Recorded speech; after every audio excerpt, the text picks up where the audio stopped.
살아계신 하나님 아버지,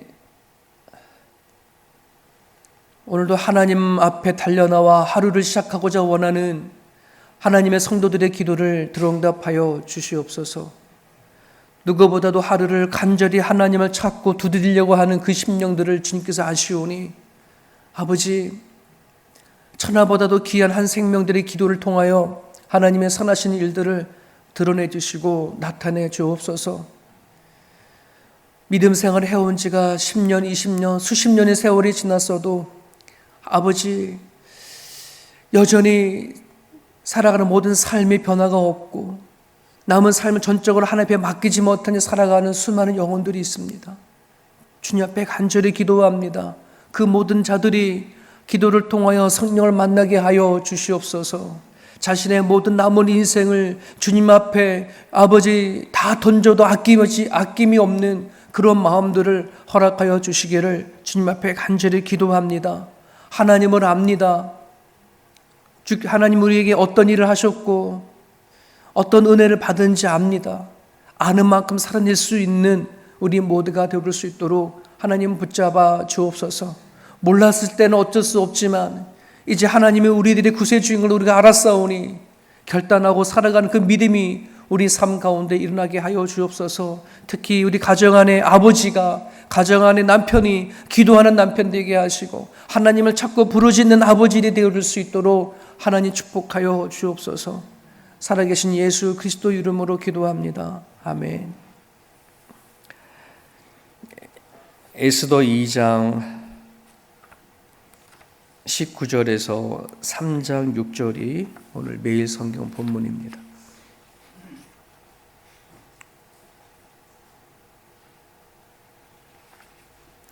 에스더 2장 19절에서 3장 6절까지입니다. 우리 같이 읽겠습니다. 처녀들을 다시 모을 때에는 모르드게가 대궐문에 앉았더라.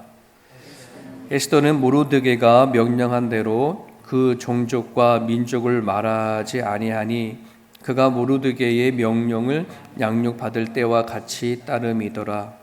모르드게가 대궐문에 앉았을 때에 문을 지키던 왕의 넷이 빅단과 데레스 두 사람이 원한을 품고 아하스에로 왕을 암살하려는 음모를 꾸미는 것을 모르드게가 알고 왕후 에스더에게 알리니 에스더가 모르드게의 이름으로 왕에게 아뢰니라. 조사하여 실증을 얻었으므로 두 사람을 나무에 달고 그 일을 왕 앞에서 궁중일기에 기록하니라.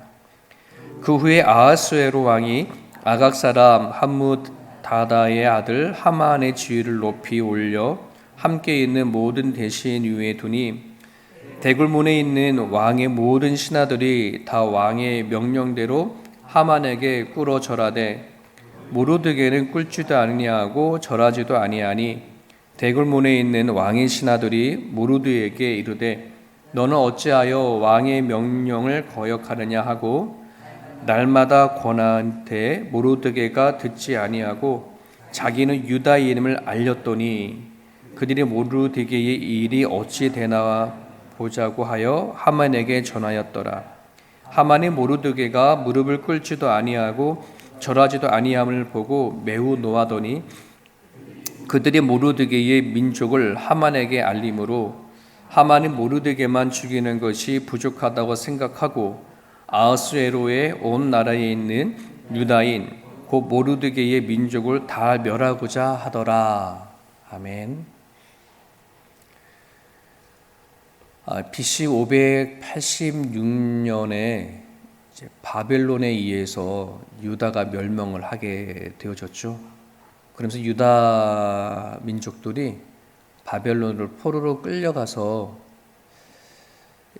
바벨론의 이제 포로의 생활을 이제 하게 되어졌습니다.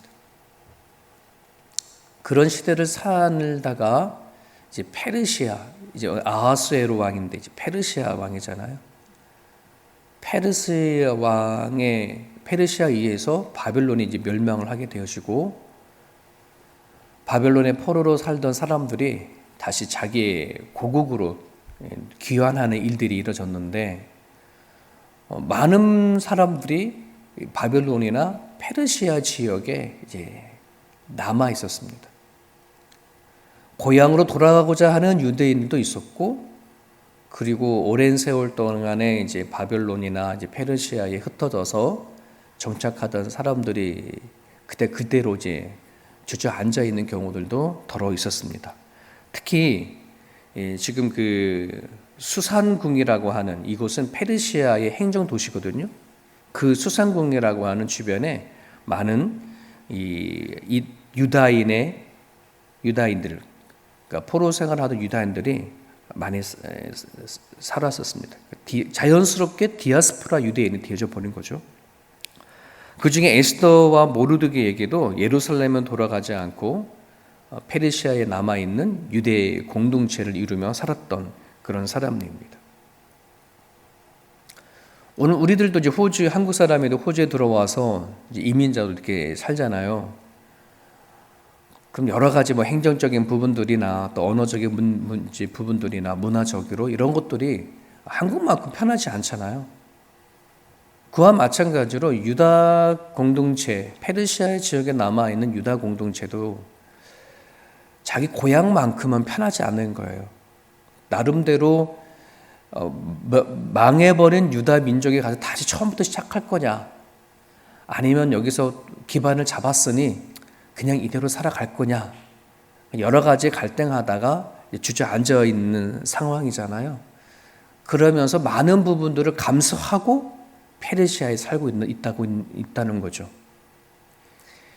그런데 페르시아에 살면서 내 자신이 유대인이다라고 드러내고 살아가는 것은 덕이 안 되는 거예요. 이 덕을 떠나서 자신들 살아가는데 유익되어진 건 아니라는 말이에요.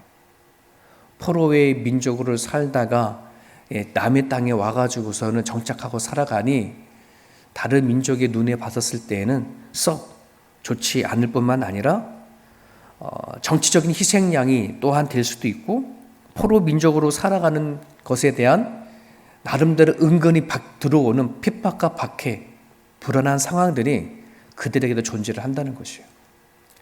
이런 배경 하에 어쩌면 모르드게는 자기 조카 에스더에게 너가 유대인이라고 하는 민족을 드러내지 말아라, 이제 이런 얘기가 아마 가지 않았을까 싶어요. 또 오늘 그 3장 6절에 보면은 이 모르드게가 그 하만이라고 하는 사람 앞에 절하지 않는다고 하는 그 이유 때문에 이 하만이 가지고 있는 권력을 가지고 페르시아에 남아있는 유다 민족을 다 멸하자, 말살하자라고 하는 음모를 가질 만큼의 그런 상황을 보면은 페르시아에 속해 있는 유대 공동체들이 얼마나 이게 현실적으로 쉽지 않은 삶을 살았을까 하는 것을 드러내는 그런 부분이기도 합니다.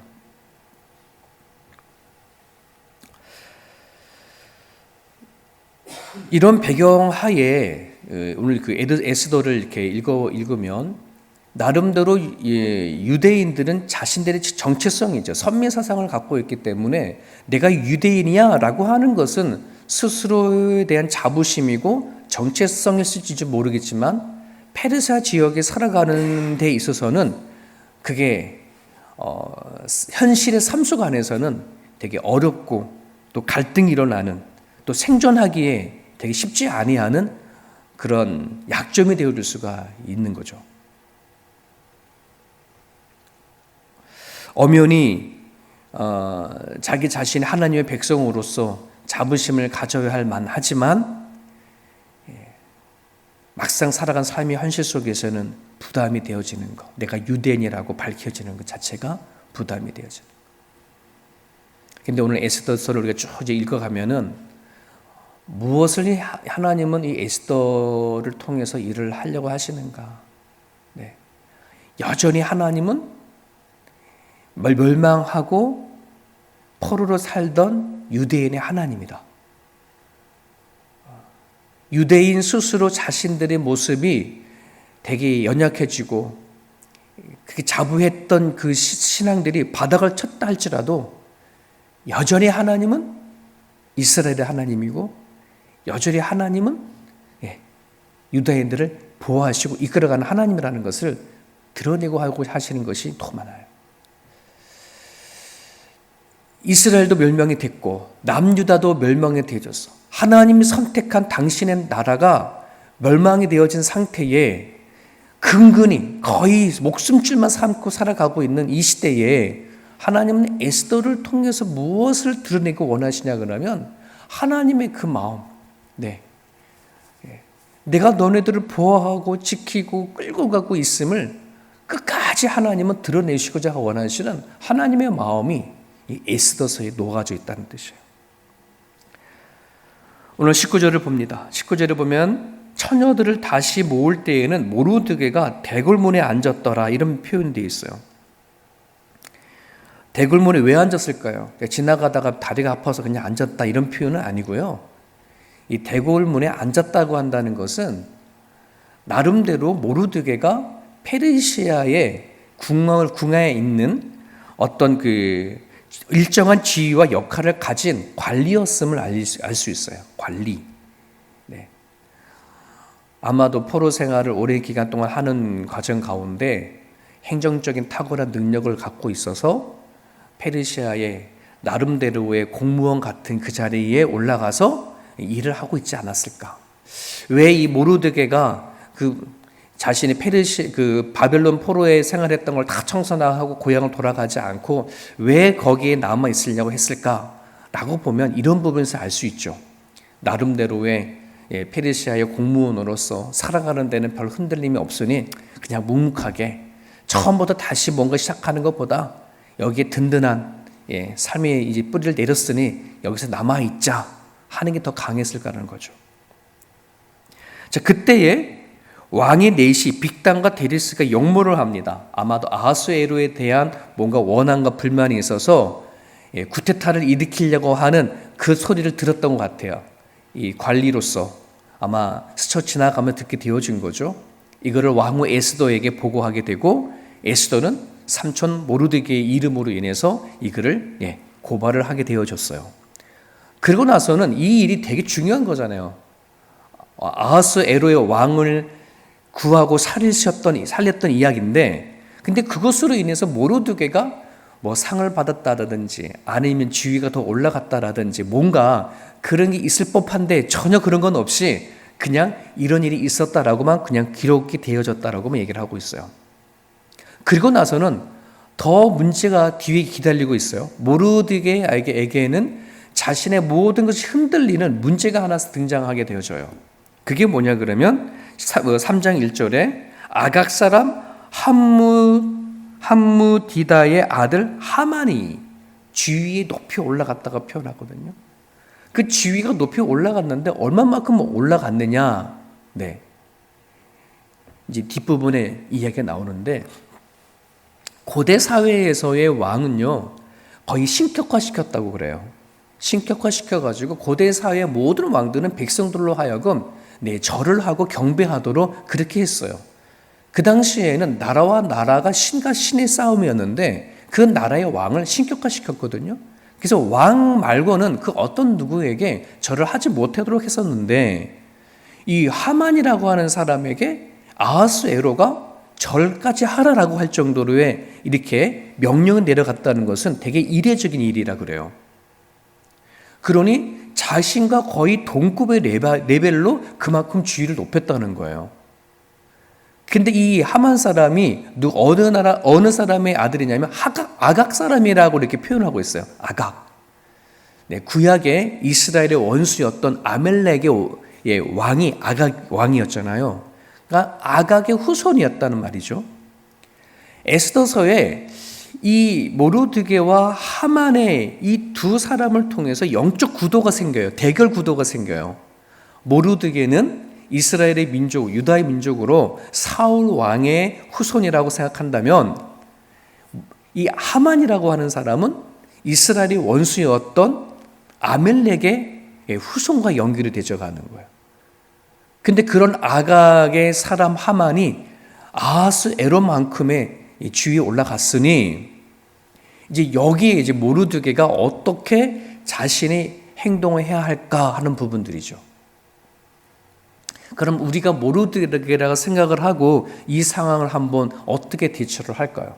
절을 하라 그랬어요. 근데 모르드게는 알아요.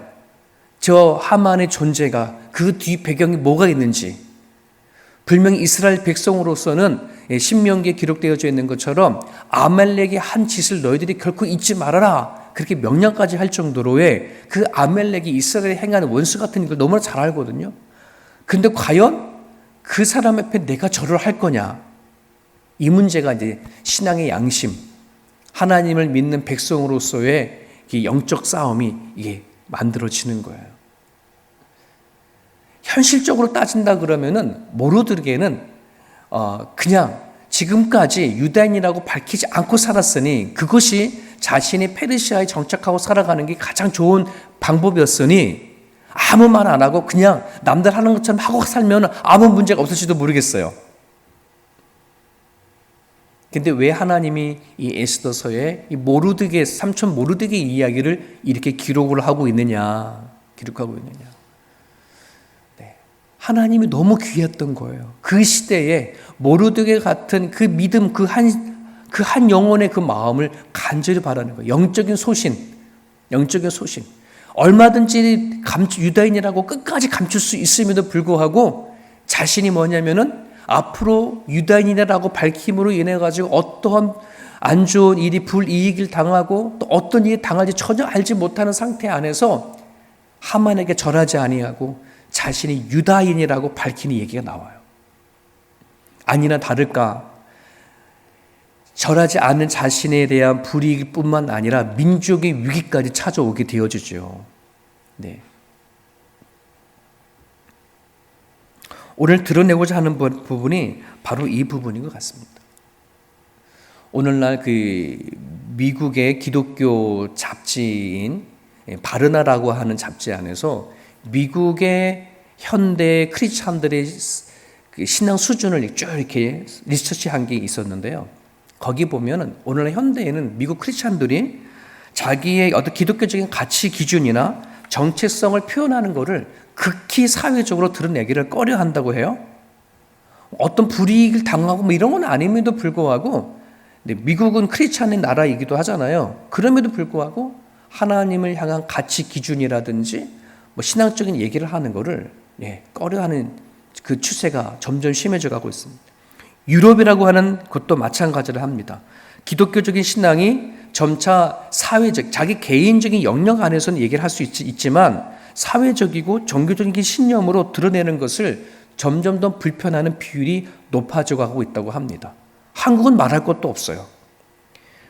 기독교에 대한 부정적인 이미지도 있고, 그리고 사회적인 오해를 받을까 봐, 개인 프라이버시에 영향을 받을까 봐 내가 교회를 다니고 크리스찬이라고 하는 사실을 학교에 안에서나 직장생활 할 때에 거의 그냥 말하지 않고 다니는 것이 일반화되어졌다고 하죠. 이런 시대에 모르드게와 에스더 이야기는 우리로 하여금 도전을 주고 각성케 하는 그런 메시지가 우리들에게 전달이 되어집니다. 모르드게는 시대적 배경하에 그리고 험난한 이 시대, 그 시대 가운데 자신을 꼭꼭 숨기고 살고 싶었을지도 모르겠습니다. 유다인이라고 하는 그 자체가 어쩌면 오늘 보기 말씀에 나왔던 것처럼 민족의 위기까지 가는 그런 것일지도 모르겠습니다. 근데 하나님에 대한 믿음에 대한 소신을 드러내는 거예요. 내가 유다인이다라고 밝히는 부분들 안에서. 하나님은 참으로 지금까지 북이스라엘과 남유다를 통해서 실망스러웠던 그들의 마음의 자세. 하지만 이 모르드게를 통해서 하나님은 정말 그리웠던 한 사람의 신앙의 고백을 받으려고 해서 기록되지 않았나, 이런 것을 깨닫게 되죠. 하나님은 우리들의 마음을 너무나 잘 아시는 그런 하나님이십니다. 내가 어떠한 마음으로, 어떠한 자세로, 어떤 가치관을 가지고 사람을 대하고 내가 현장 속에서 내가 고백하고 살아가는가에 대한 것 하나님 다 듣고 계신다는 사실을 우리가 기억을 하셨으면 좋겠습니다. 여러분, 최근에 한국에서 되게 많이 떴던 드라마 중에 그 폭삭 소가수다 있잖아요. 그 사람들이 왜 그것에 열광을 하냐 그러면 거기 등장하는 아버지, 남편, 그런 말을 하잖아요. 아버지가 딸에게 너 어디 가가지고서 문제 있으면 다 빠꾸해. 문제 있으면 다 돌아와. 내가 다 책임져 줄게. 남편으로서 자기 아내에게 얘기하잖아요. 당신 밥상 다 엎어. 엎기만 해. 내가 다 뒷 부분은 내가 다 마음 책임져 줄게. 여기에 환호하는 거 아니겠어요? 아버지의 자리, 남편의 자리. 하나님이 우리의 하나님이면 그렇게 우리를 붙잡고 계신다는 사실을 우리가 기억하시고, 하나님은 오늘 내가 하나님을 아버지라 부르고 주님이라고 고백하는 사람들이 살아가는 삶의 현장 가운데 얼마나 소신껏, 얼마나 하나님을 믿는 그것에 대해서 주장하고 살아갈 것인지를 기대하고 살아가시는 하나님이라는 것을 우리가 고백하고 살았으면 좋겠습니다.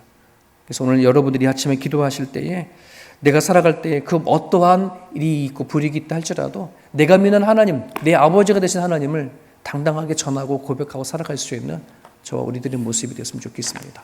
주신 말씀 붙잡고 자유롭게 기도하시길 바랍니다.